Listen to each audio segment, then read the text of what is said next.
ಹೇಳಿ. Sir thank you so much for this class. Hmm actually driving ಮಾಡ್ಬೇಕಾದ್ರೆ ನಾನು ತುಂಬಾ ಫಾಸ್ಟ್ ಆಗಿ ಹೋಗ್ತಾ ಇದ್ದೆ. ಹ್ಮ್ ಆದ್ರೆ ನೀವ್ ಹೇಳಿರೋ ನೆನ್ಪು ಅರಿವು ಅರಿವು ಅರಿವು ಅಂತ ಹೇಳ್ತಿರ್ತೀರಲ್ಲ, ಆ ಹ್ಮ್ ಡ್ರೈವಿಂಗ್ ಮಾಡ್ಬೇಕಾದ್ರೆ ಓ ಸರ್ ಹೇಳಿದ್ದಾರೆ ಅರಿವು, ಪೇಶನ್ಸ್ ಪೇಶನ್ಸ್ ಪೇಶನ್ಸ್. ಈಗ first of drive all Diana ಈಗ ಮಾತಾಡುವಾಗ ಡ್ರೈವ್ ಮಾಡ್ತಾ ಇಲ್ಲಲ್ಲ. ಇಲ್ಲ ಸರ್ ಮಾಡ್ತೀನಿ. ಆಮೇಲೆ ಪೇಶನ್ಸ್ ಇರ್ಲಿಲ್ಲ ನನ್ಗೆ, ತುಂಬಾ ಮನೆಯಲ್ಲ ಇತ್ತು ಜಾಬ್ ಅಲ್ಲಿ.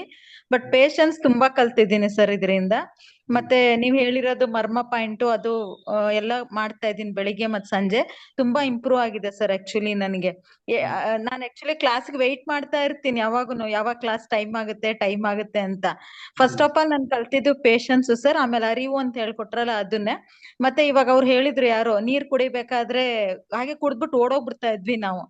ಈ ಹ್ಮ್ ನಡುವೆ ವಾಟರ್ ಗ್ಲಾಸ್ ತಗೊಂಡ್ರೆ ಸಾಕು, ಓಕೆ ಶಿಪ್ ಕುಡಿಬೇಕು. ಹ್ಮ್ ಡಿನ್ನರ್ ಮಾಡ್ಬೇಕಾದ್ರೆ ಹೀಗೆ, ಆಮೇಲೆ ಯಾವ್ದು ಮಸಾಲೆ ಎಲ್ಲ ಹಾಕೋದು, ಅದೆಲ್ಲ ತುಂಬಾ ಅರ್ಥ ಆಗಿದೆ ಸರ್. ಅದು ಆಕ್ಚುಲಿ ತುಂಬಾ ಗ್ರೇಟ್ಫುಲ್ ಸರ್. ಅದು ಆಕ್ಚುಲಿ ಯಾರು ಹೇಳ್ಕೊಟ್ಟಿರ್ಲಿಲ್ಲ ನನ್ಗೆ. ಕೊಲೀಗಲ್ಲಿ ನನ್ಗೆ ಫೈಟ್ ಆಗೋದು, ಈ ಹ್ಮ್ ನಡುವೆ ನಾನು ಹೇಳ್ತಿರಲ್ಲ ಪೇಶನ್ಸ್ ಅರಿವು ಪೇಶನ್ಸ್, ಅದನ್ನೇ ಜ್ಞಾನ ಮಾಡ್ಕೊತಾ ಇರ್ತೀನಿ. ಓಕೆ ಅರಿವು ಹೇಳಿದ್ದಾರೆ.